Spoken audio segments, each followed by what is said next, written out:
Good afternoon. How is JNUC? Come on, is that the best you can do? Thank you. That's a little bit better. Well, I'm excited to be up here and to talk about Jamf Cloud with all of you. Today's session is about migrating to Jamf Cloud, and this is one of my favorite panel discussions because we have a lot of different customers with a lot of different backgrounds and a lot of different experiences on stage.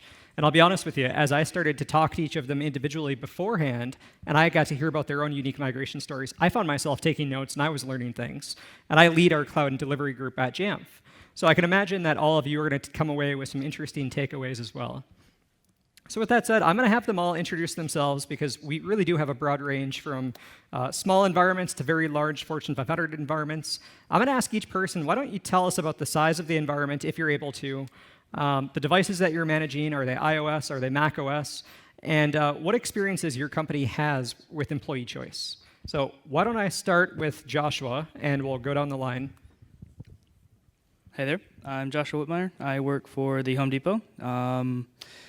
I'm a senior systems engineer there, working with the Jamf product. So as far as the device count, we have about 4,500. That grew from approximately 200 to 300 rogue devices into where we are today. It was very organic growth. It was very, very cool. Yeah, that's it. Hi, I'm Patrick Gallagher, also with the Home Depot. Like you said, we grew up to about 4,500 devices, and that was over a 3.5 year period. So our Mac deployment's fairly new, and we learned a lot during that time, and we're able to lead the user experience interface basically. So we've been able to drive some changes throughout the organization in EUC, and a lot of positive things come out of it. Hi everyone, my name is Michael, Infrastructure Engineer Team Lead at Xero. My team looks after all the infrastructure, security and networks that all our staff rely on every day. We've got approximately 1,600 Mac OS and 150 iOS devices that we manage through Jamf Pro. We offer all our staff a choice of PC or Mac when they start and also when the device is due for refresh. We've got roughly a 50-50 split between PC and Mac, and we've got offices in over 8 countries around the world.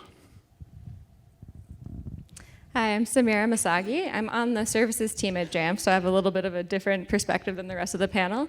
But our team actually helps with the migration service, so helping customers decide what to move over into Jamf Cloud, helps move that process along and make sure that things go smoothly.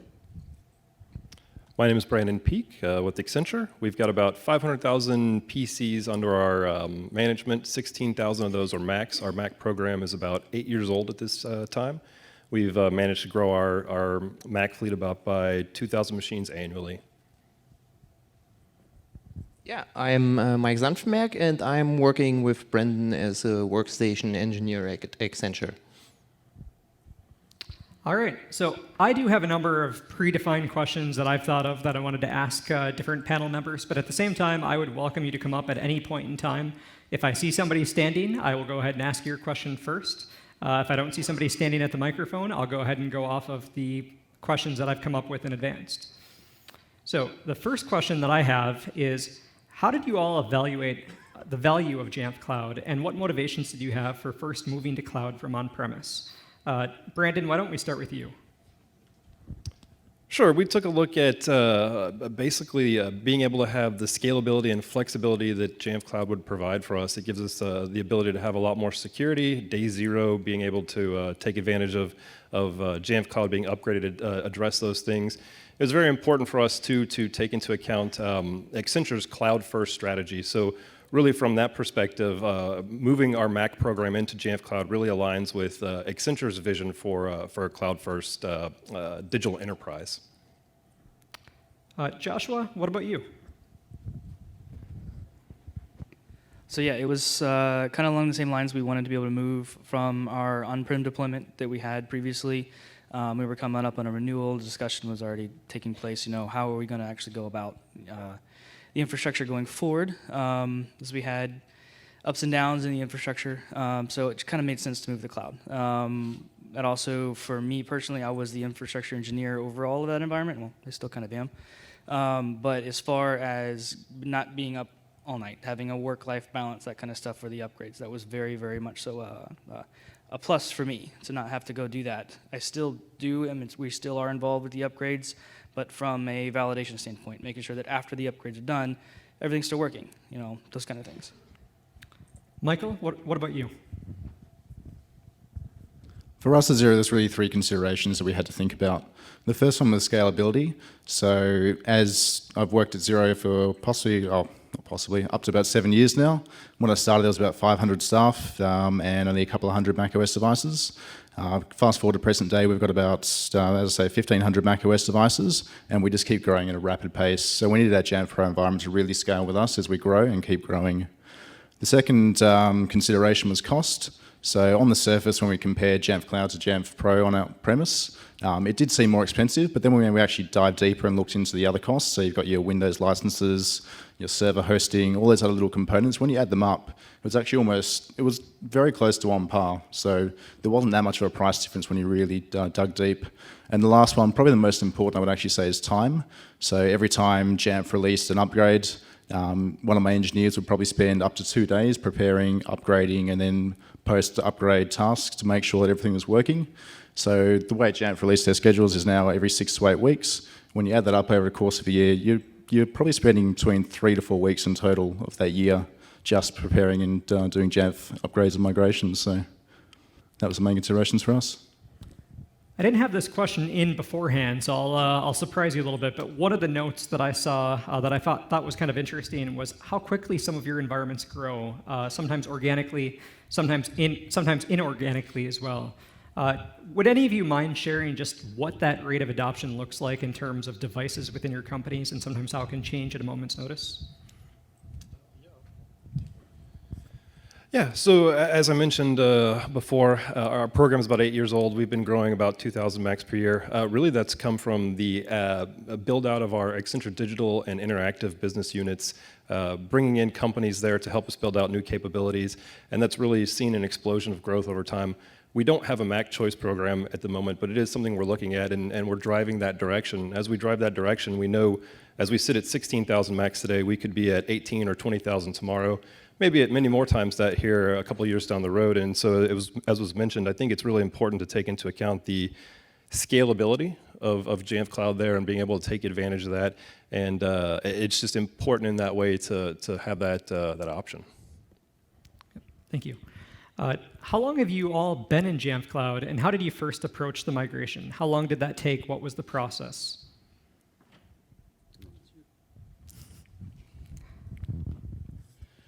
So our lead up to Jamf Cloud, we always planned on going cloud from day one.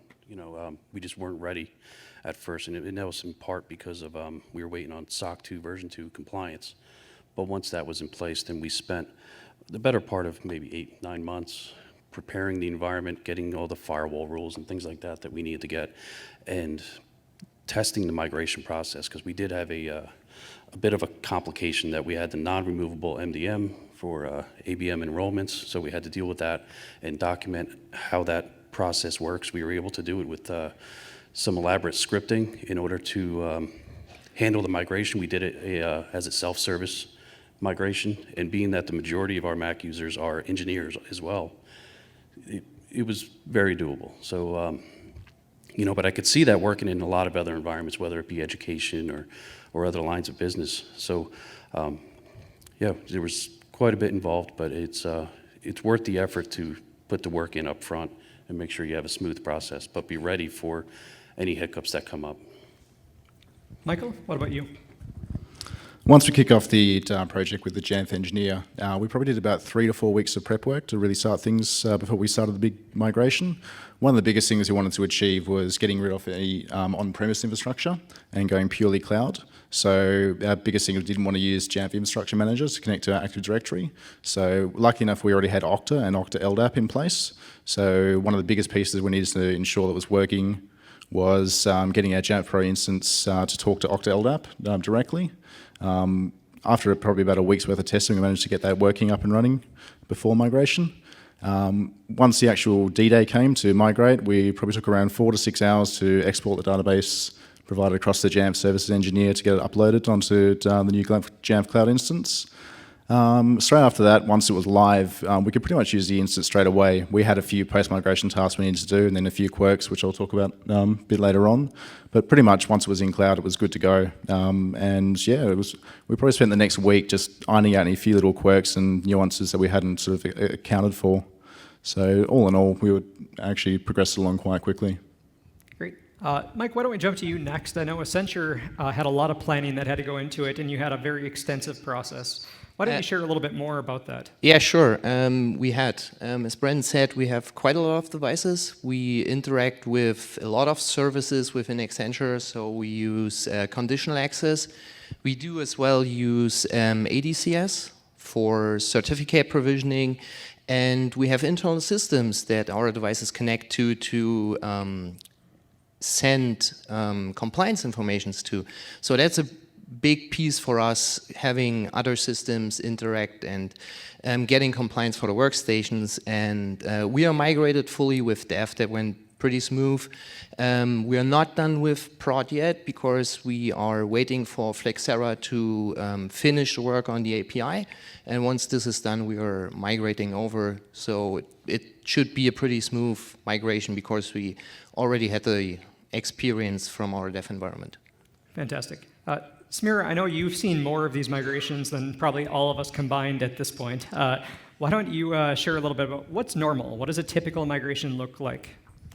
Yeah. I mean, just as with anything, I don't know if there's a normal migration, just because every environment is a little bit different. But there's kind of a few main, I would say probably two main types. We have options now, thanks to our cloud team, where you don't actually have to re-enroll devices if you don't want to. You can have a very seamless transition from your on-premise server into Jamf Cloud.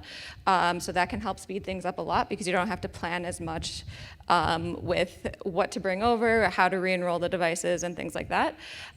You can also decide that maybe it's time to just make a change, and so maybe you don't bring your database over, or maybe you change the URL to just simplify things. So those types of things can have the migration process take a little bit longer, or having integrations with your on-premise server can definitely make it take a little bit longer. But I would say I ran some numbers, and I think the average was something like 90 days from start to finish, which obviously stretches out when you have those larger organizations that are maybe taking a little bit longer, but a lot of them can be done in just a few weeks with the prep work of just knowing what you're going to do and what you're going to bring over, and then just the process itself can be done in just a few hours. And I know a lot of these environments are very large and some can be very complicated. And I know you have dedicated information security departments kind of across the board here. Why don't I pick on Home Depot and Joshua, ask you a little bit about how did you convince your security teams, or did you have to convince your security teams that you should move to Jamf Cloud? So one of the biggest things that usually is a big hurdle is security. Well, one of the things that we decided to do is we actually went to them when we were beginning the discussions of Jamf Cloud. Say, we want to partner with you. Partnering with your security ahead of time, for us at least, really, really went a long way. They put us to the front of the line with all kinds of different things. I was able to get things escalated when it needed to happen.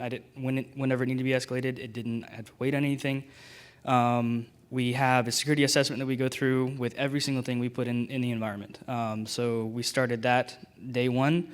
I went through and built out the actual architecture, literally in a straight-up diagram, so they could see the points of contact, see the ports, et cetera, all that fun stuff. They hadn't had anyone do that kind of stuff for them before. It was a really, really easy process for us because we partnered with them in the beginning. So for all of you guys thinking about it, do that first. Get them involved first. Make them a partner along the way.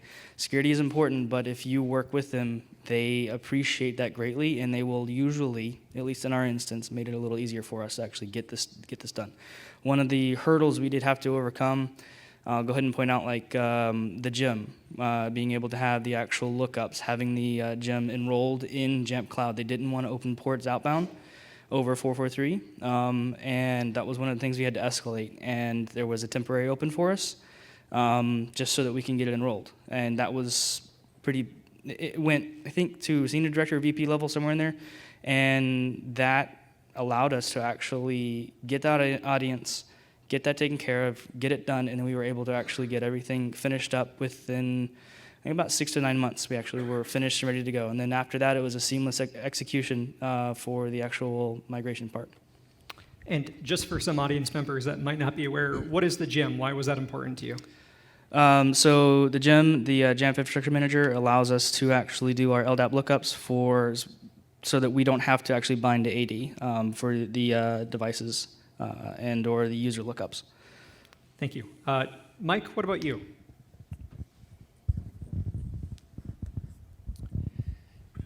Yeah, so it's not a big issue with an Accenture as long as your network ports are in an so-called firewall-approved service matrix.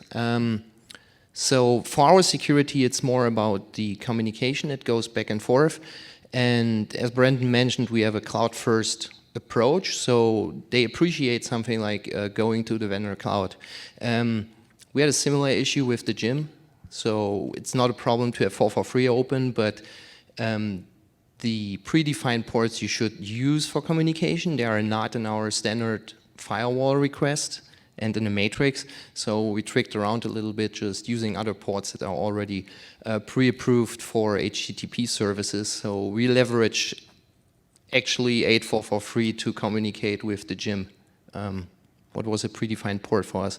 Otherwise than that, it's, yeah, as long as it's allowed, you can do it. And if I recall, you also partnered with your security organization when it came to scanning the Jamf Pro implementation, looking at what versions of TLS were supported, and really diving into some of those behind-the-scenes details. How did that go? Yeah, so we have a large environment, and depending on where you are hosted within Accenture, they do security scans to ensure that the environment you drive or the operating system you have is just up to date. So they bug you quite a lot with, we need this to be disabled, we need this to be encrypted. So it's a pretty tough challenge for us to stay up to date with that and disable certain options or tell them we cannot because it's not supported by the vendor, for example. One thing is, for example, Amazon is free encryption. It's not supported by Jamf, so we have to tell them we cannot encrypt the bucket, right? It's, yeah. Michael, what about you? Ours is fairly straightforward. So one of probably the best benefits that we had is one of the security engineers already in my team, so I can work with him directly, which meant we could have those conversations and relationships straight off the bat. So for us, it was fairly straightforward. We already had all the security protocols and things in place. We already had our Jamf Pro instance already in our DMZ as well, so we already had that external communication. So there wasn't too much for us to consider to really just transition into cloud. And had Jamf actually had the offering back when we signed up in 2013, we probably would have gone cloud straight away, to be honest. So. And I've got a question for you. On a panel yesterday, one of the questions that came up was direct database access. And the request was, could I get direct database access? What would that look like? Did you find that to be a challenge as you were looking at coming into Jamf Cloud? Honestly, the only time we used direct database access was when we were trying to back up the database and we were having issues using the inbuilt Jamf tools. So we'd actually just go in and back up the database directly using MySQL commands. So beyond that, we rarely ever went into MySQL to use direct database access. So losing that was probably a blessing in disguise in the sense not having to worry about it. So. And I know a lot of customers that are considering about coming to Jamf Cloud look at the different paths, and one of the paths is we can migrate everything as is, or you can kind of take it as an opportunity to start fresh, clean up your environment, have new policies, have new configurations. What did you all do when it comes to that decision? And I think, Patrick, why don't we start with you?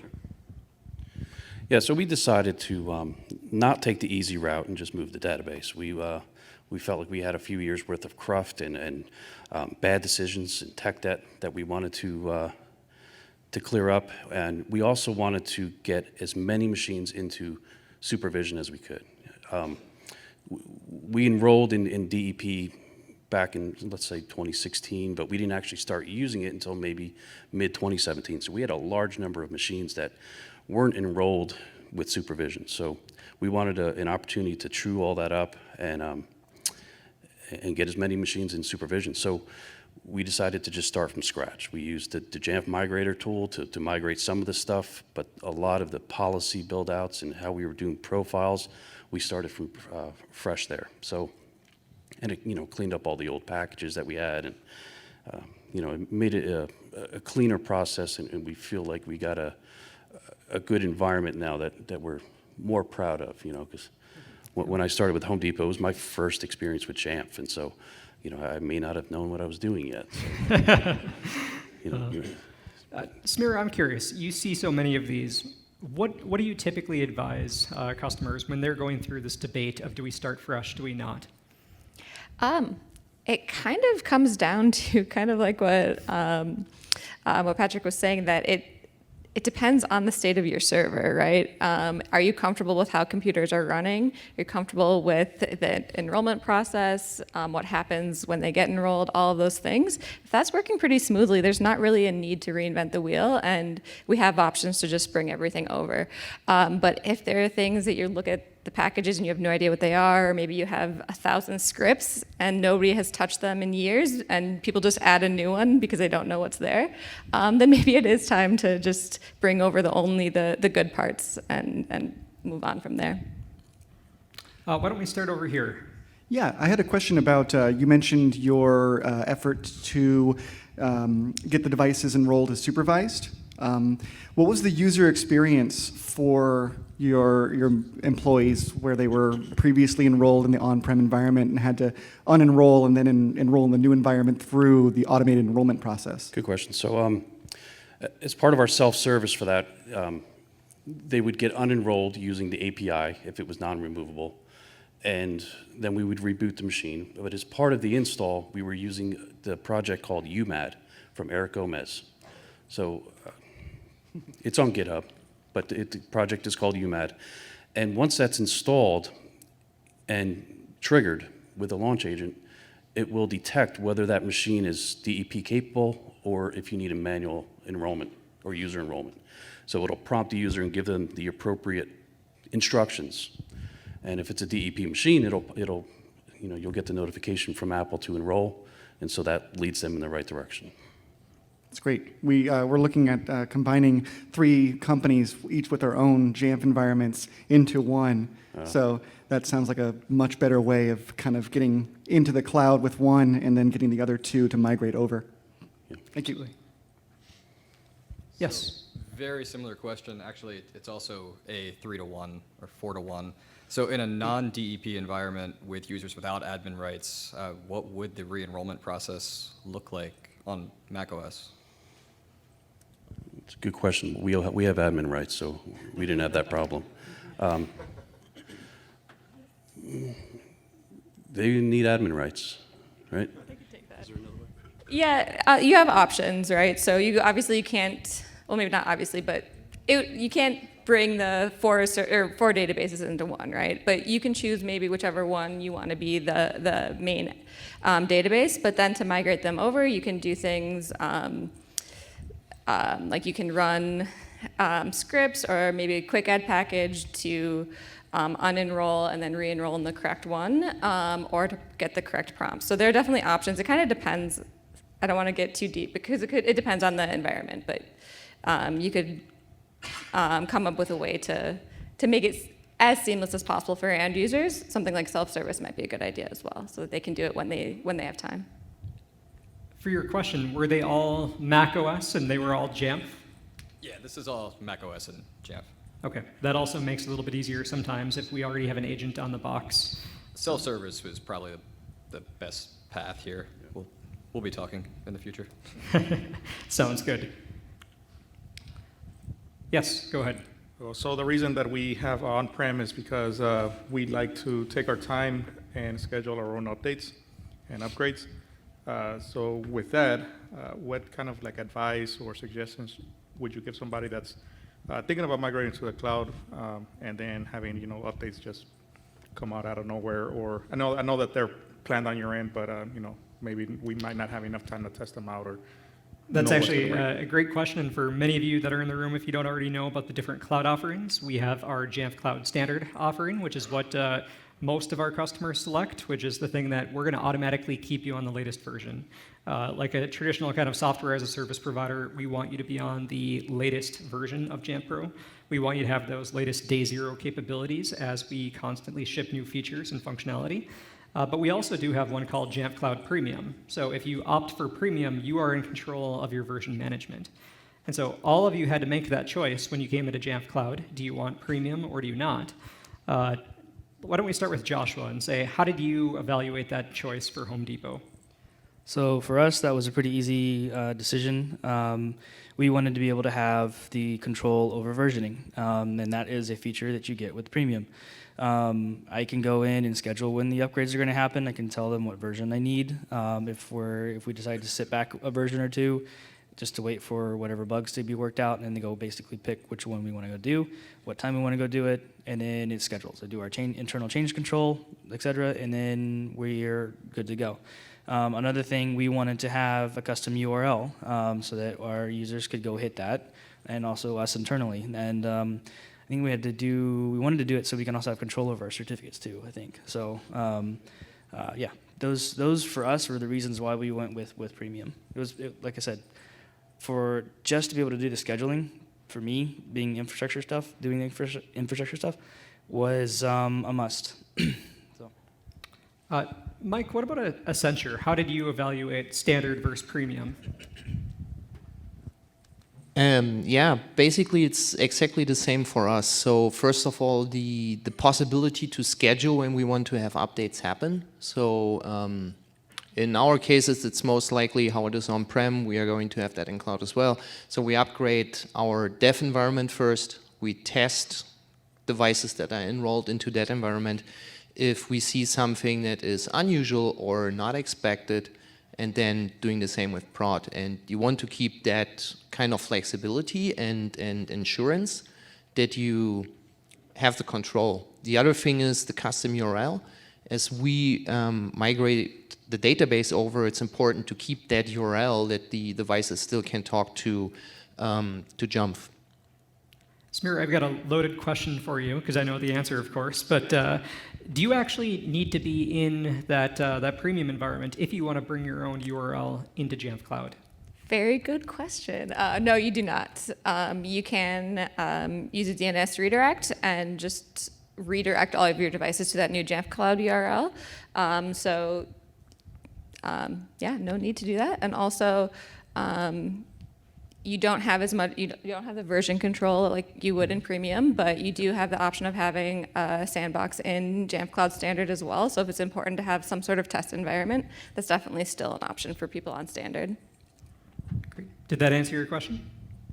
Yes, sir. Yeah. All right. Why don't we jump? Okay, right over here. Hi. Thanks for your time. We've got a large global infrastructure. I probably have about 20 local file share distribution points around the globe. My proposal to get rid of the server hardware is one thing and move to the cloud. I know I'm going to get a lot of, oh, are you going to get rid of local distribution points? And, at first bluff, I'm thinking no, because, in a local office where I have one, I can provision a new machine or deploy, a 3 gigabyte security update quickly. So what were your experiences in that regard with local distribution points, and did you, find a need to keep them? Were you able to ditch them? I think, why don't we start with, Michael, why don't we take what your experiences were? Yeah, so at Xero, we wanted to go pure cloud, as I mentioned before. We had distribution points in our Azure instances in AU East and US West, so in Australia and in the Americas. In Azure? In Azure, yeah. So like Windows servers configured up with IIS, everything, hosting all that distribution point architecture out. We wanted to get rid of all those and go pure cloud. Our experience, as far as our Australia and New Zealand offices, having that in the Jamf Cloud distribution service, we saw no speed reduction. In our American and Canadian offices, we saw a speed increase. Probably the biggest thing you would want to consider is making sure you have a big enough pipe to the internet to make sure you can download. If you've got a small pipe, you're probably going to run into issues. But as long as you've got that large internet pipe, you can handle those downloads on the internet, then I wouldn't see any issue with it at all. And that's the thing, we've got some, edge offices in, APAC or, some areas of Europe, Russia, Poland, Israel, where I don't even really know what the what the bandwidth is, but. And it makes it much easier to scale as well. If you're opening up new offices and new countries never been in before, you've already got that cloud distribution point there ready to go rather than having to drop another local one in. So. Yeah. Great question. And if you're not already aware, when you come to Jamf Cloud, you can use JCDS, the Jamf Cloud Distribution Service. You can upload your package into Jamf, and then we provided global content delivery network so that it will get cached globally, so that is why you're able to get that fast performance that you're talking about. All right, next question. Good afternoon. So next week, we're actually going to be migrating to the Jamf Cloud from our on-prem. And the kind of my question to you all is, right now, my Macs are binded to AD, and we are entertaining the idea of not binding them anymore. And I heard the Home Depot said that they're not binded to AD. So I was kind of wondering how you all had the discussion with your security team to, if your Macs were binded, to unbind them, and why was that more beneficial in your environment? Well, in our case, we were only binding because of the AD certificate. We weren't using AD logins. We've had local accounts from day one. But as part of our move to Jamf Cloud, we also utilized ADCS in order to get that certificate. And that gives us a lot more flexibility over where somebody can enroll from. In the past with the AD payload certificate, you had to be on one of our corporate campuses in order to get that certificate, and you also had to be bound to AD. So now anybody can enroll from their home or from a Home Depot store, or whichever the case may be. So and that makes it a lot easier to onboard people. We don't have to tell them to find a corporate office somewhere. Next question. Hi there. Oh, you wanted to add to that? Yeah, please. So at Zero, we've actually left our machines AD bound, but we use local accounts as well. Similar, we also make use of AD certificate, but through our internal network. So we've left them on the domain so that we can still talk to those internal domain services. So you can leave them on, there's no harm in it. It really depends what you need the domain bound for. Ours is purely for Wi-Fi certificates and VPN certificates. So doing something like what the guys here next to me have done, going full-blown with ADCS is probably a benefit that even Zero could consider in the future. It really depends on, I guess, your individual needs for AD binds. Great. Mike?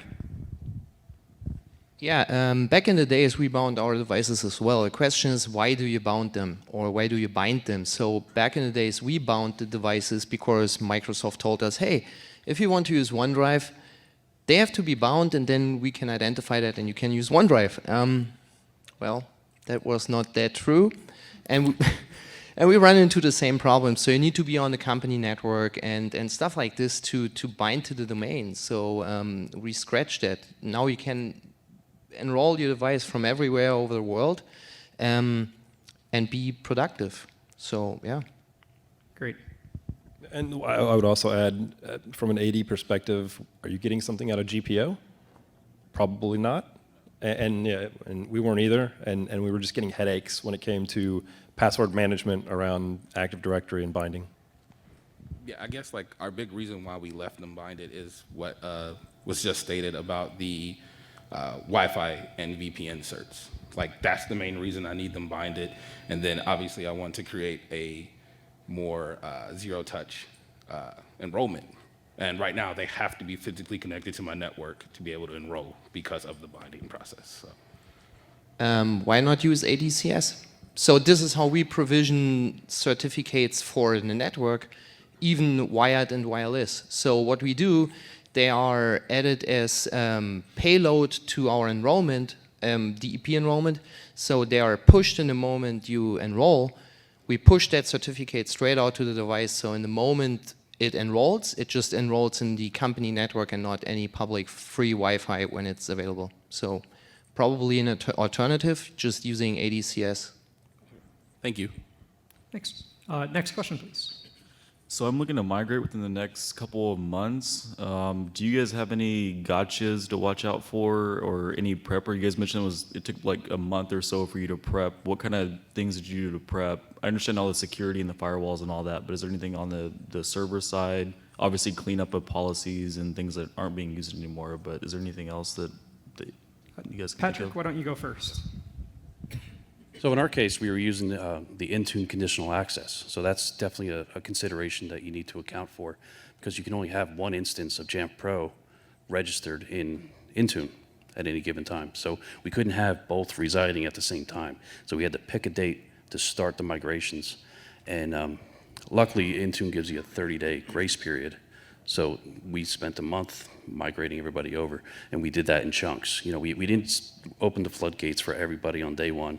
We tried to control the amount of tickets that might be generated as a result of the migration. So we would start with a couple hundred. Okay, not that many tickets. We'll make it 500 the next day, and then progressively get up until it's open to everybody. And so, depending on how well your process works, will tell you how many you might try to do in one day. Make sure you're working with your help desk teams in order to get their feedback on how much they can handle. Make sure they have all hands on deck if you think that's necessary, and that way they're ready for any issues that crop up. Michael, I know you mentioned some when we spoke last. What kind of unexpected gotchas or catches did you see as you migrated to cloud? Yeah, so the couple of things that probably caught us unexpected for Zero's deployment. Probably the first one was because we had our internal Jamf Pro server also in the DMZ as well. So we were used to seeing the internal IP address reported for our machines. So like, .10 subnets or .192s, etc., depending on your organization. When we migrated to Jamf Cloud, because that was all the traffic was going out via our firewalls, we suddenly saw the external IP being reported for our machines. That wasn't a big deal for a lot of our policies, but some of our policies, particularly in like the AD certificates and things, we wanted to make sure those policies are deployed on internal networks. So suddenly we found there were a few policies that weren't installing. So we had to go have a look at our network subnets and change from the internal IP addressing scheme through to the public IPs. So I think it caught us out a little bit, and then we just had to quickly rush through, change them all when suddenly we found all the policies are working. One little quirk, which we found was actually a good quirk, was we use GSX to look up all the warranty information for our Macs. And if anyone's been through GSX and dealing with Apple, having to get that re-registered all the certificates is quite a headache. It just works when you're in cloud because all the IPs and everything are already whitelisted, so you don't have to worry about that. If you've got control of your own DNS as well, your own custom domain name, just make sure you shorten the time to live, the TTL, on that, down to say like an hour or half an hour. That way when it is time to go migrate, you can make those changes and they get populated through global DNS servers quite quickly. If you got it up at 24 hours, not that we had it, but just in case you did, you could make that change, and then a day later you'd still be waiting for all those changes to propagate through across the world, so it might slow you down. Great tips. Spirit, do you have anything else that you would add from all of your experiences? Yeah, another thing I think I would recommend thinking about is making sure that if you are not going to be on premium cloud, we've talked a little bit about version control. If you're going to standard cloud, your database does have to be on the current Jamf Pro version.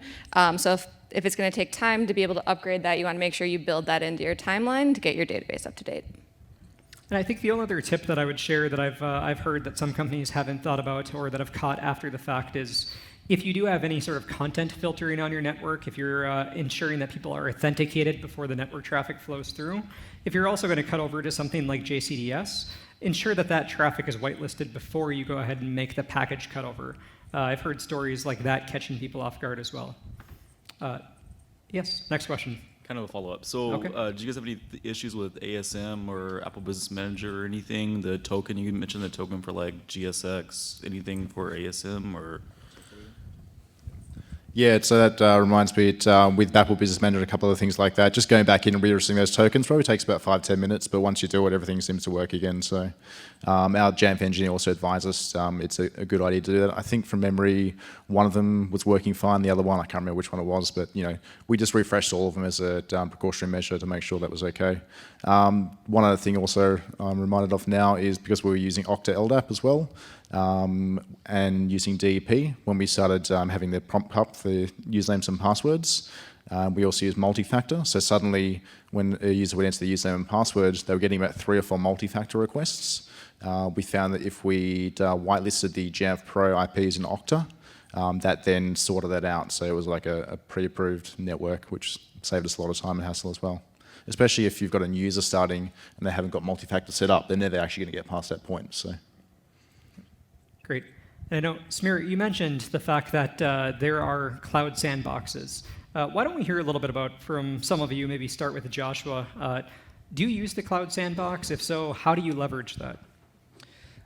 So one of the things that we like to do is as soon as the latest version of Jamf drops, we'd like to get it on our QA as quickly as possible and then run through, our QA is, for the most part, a mirror of our prod right now. I say the most part. There are some things we don't have on both instances, but as far as the actual QA environment, as we call it, we make sure that we test those different things before we go into prod.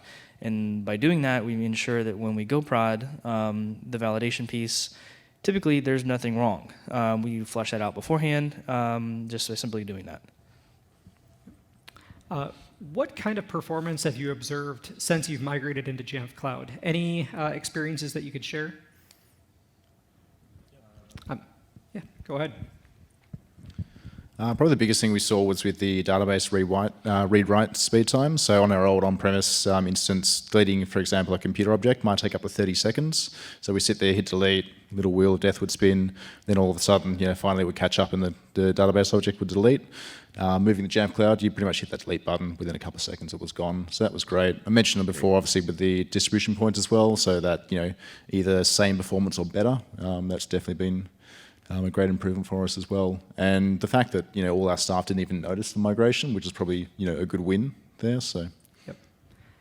Overall, do you think that stakeholders looked at your cloud migration favorably? What kind of feedback did you receive? Or did they have concerns with just allowing that infrastructure to come into Jamf Cloud in the first place? Joshua, why don't you take that one? So we were able to actually do our migration via self-service, like Patrick said earlier, in about a month's time. That sent ripples across the rest of our environment, where we have created this type of community within the actual Macs at Home Depot. And by them, we have it set up where they could communicate with us directly via Slack if there's any questions, any issues. Like we tried to avoid having them go to the service desk or help desk to generate any tickets or anything like that. Most of the time, if there were general issues, we had a migration channel for them. They dropped in there if they had an issue, and we were able to actually go in and help them resolve those problems in a very, very quick time period. Our senior director now was very, very complimentary to how we actually handled all that. He was very much so and impressed upon the org to actually go in and try to, when they're doing these kind of things, to get more connected with their actual user groups.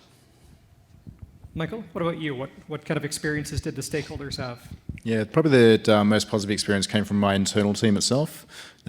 Previously being the sole Mac engineer for Xero, then building up my team and having someone else take on that responsibility. When things go wrong when you're doing Jamf Pro upgrades, you can quietly freak out, knowing that, okay, you've hit install, it hasn't worked correctly, suddenly you've got to get, a Jamf engineer involved. You could be 4 to 6 hours away, by the time you talk with them, work out what the problem is, and get everything up and running again. And we're a global company, as I said, we're in 8 countries. The only downtime we really get is on the weekends, so just having that freedom to not even worry about it anymore, and not having to worry about, click the install, is it going to work correctly? Jamf definitely got a lot better with our upgrades over the years, but occasionally you get one that, in your environment or something doesn't work, and yeah, you just sit there and go, oh crap, okay, it's gone downhill now, so it's going to be a long night. Look, I've got a 2-year-old daughter at home, and I want to spend as much time with her as possible. I think one of the last upgrades I did before we migrated, I think it took 8 hours to migrate the database onto the new version. And I was thinking this is going to be a nice, easy upgrade, double click, walk away, come back 10 minutes later, and 2 hours later, 3 hours later, I'm like, oh, it's going to be one of those ones. So for my team, it's fantastic. We don't have to worry about it anymore. One of the considerations, again, being a global company, the last office to close shop is San Francisco on their Friday, which is Australia Saturday. So we even though the largest user base is in Australia and New Zealand, we chose to go hosting in US to make sure that when the upgrades start on Saturday, it's a US Saturday and not an Australian Saturday. That way Jamf wasn't taken down during a US Friday. So something else that you may need to consider if you've got a global environment as well. Thank you. Next question. Hey guys, cheers. I was just wondering, back to the Sandbox question, are any of you guys managing your Sandbox differently than your production? Meaning, like, are you auto-scheduling updates for your Sandbox and not for your production, just to automate that process and go ahead and test? And then I had another question. I know we talk a lot about the migration from an engineering standpoint, but did you guys consider or did not consider training your staff using the training pass or any of the other Jamf training tools that you had to bring up your support team in anticipation of your migration? Excellent questions. Who would like to take that? Okay. Yeah, so from a training perspective, I think what was great about signing up on our subscription there was we got the access to the training that we could pass around to everybody on the team. So everybody on my team now has access to that without having to go get an individual training pass or a company-wide training pass. Saves on travel, it saves on time out of the office really as well, allows people to kind of go at their own pace. I think it's a great option for people to take advantage of that. The cloud aside and all the advantages that come with that, the training option there is also great. Anybody want to answer any additional or provide additional detail for the Sandbox question, how you handle that? At least we upgrade, as said, Sandbox first before we go prod. When it comes to policy testing, yeah, everyone has to find their own ways how they want to handle and manage this kind of policy stuff, right? So one opportunity or one option would be using API, just wiping all of them when you're done with testing and then getting the things back on, but it depends on your needs and how you want to have them look like, so yeah. Great, and we'll take one more question here. Hi there. We're looking at the CDNing of the packages distribution points as well. Now, it doesn't sound like any of you considered this, obviously, because you've got enough front-end you've got enough bandwidth in your sites for it. But we're considering caching it, either by having it drop back to HTTP rather than HTTPS, so that we can then use a more standard caching solution for that traffic. Is there anybody who's done that with a cloud instance?